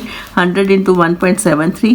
100 into 173/100 that is 173 metre. यह आपका distance आ गया from P to R. Now is third question, A part. Find the time in seconds in which the angle of depression changes from 30 degree to 45 degree. Now speed of the ambulance is 60 km/h. तो इसको आप seconds में change करोगे. तो 60 kilometre को अगर metre में बनाओगे तो 1000 से मल्टीप्लाई होगा, और इसको अगर सेकेंड्स में कन्वर्ट करते हो तो इसको किससे डिवाइड करोगे? 3600 से. सो 100/6 मीटर पर सेकेंड. स्पीड को आप मीटर पर सेकेंड में चेंज कर लो, it will be 100/6 metre per second. Time का फॉर्मूला क्या है? Distance by speed. तो अगर आपके पास डिस्टेंस है, आपके पास स्पीड है, तो आप इसका आंसर निकाल लोगे. तो हमारे पास डिस्टेंस है, स्पीड हमारे पास 100/6 आ गई. हमें डिस्टेंस फाइंड करना है. अब जब इसका एंगल 30 to 45 डिग्री चेंज हुआ तो मेरे को ये डिस्टेंस चाहिए. So when angle is change from 30 degree to 45 degree, so we need this distance. So if this whole distance is x, this is y, let this be y. So this distance is x minus y. Now x हमने कितना find किया? x is 173 metre. So now in triangle P Q and S, P Q S, इस triangle को ले लो. यहाँ पर हम y find हो जाएगा हमारे पास. 100/y is equal to tan 45 degree. 100/y is equal to 1. 100 is equal to y is equal to 100 metre. So this distance is 100 meter. This whole distance is 173 meter. So this distance is 173 minus 100, that is 73 meter. So distance x minus y is 73 meter. So time कितना लगा? यहाँ से इस angle को change होने में कितना time लगा? Distance upon speed, that is 73/100/6. That is 73 into 6/100. That is 228/100. It means 2.28 seconds लगे. ये टाइम कितना लगा? That is 2.28 seconds. Now third B part. How long in seconds will the ambulance take to reach point P from a point T such that angle of depression of the ambulance at T is 60 degree from the drone? Now you see here. अब हमने क्या find करना है? हमने distance ही find करना है. Distance कहाँ से फाइंड करना है? P and T का. P and T का डिस्टेंस फाइंड करना है. Now अब आपका फिगर ये दोबारा से मैंने बना दिया है. आपका जो एंगल है वो angle of depression is not 60 degree. If this angle is 60 degree, it means this angle is 60 degree. What you have to find? How long will the ambulance take to reach the point P from the point T. T से P तक पहुंचने में ambulance को कितना time लगेगा? आपका question है T से P तक पहुंचने में एम्बुलेंस को कितना टाइम लगेगा. तो यहाँ पर आपके पास एंगल है, आपके पास ये साइड है, तो आप ये डिस्टेंस फाइंड कर लोगे. आपके पास ये डिस्टेंस आ जाएगा. आपके पास speed already you know 100/6 metre per second. You have the speed. Distance आपके पास होगा, स्पीड आपके पास होगी.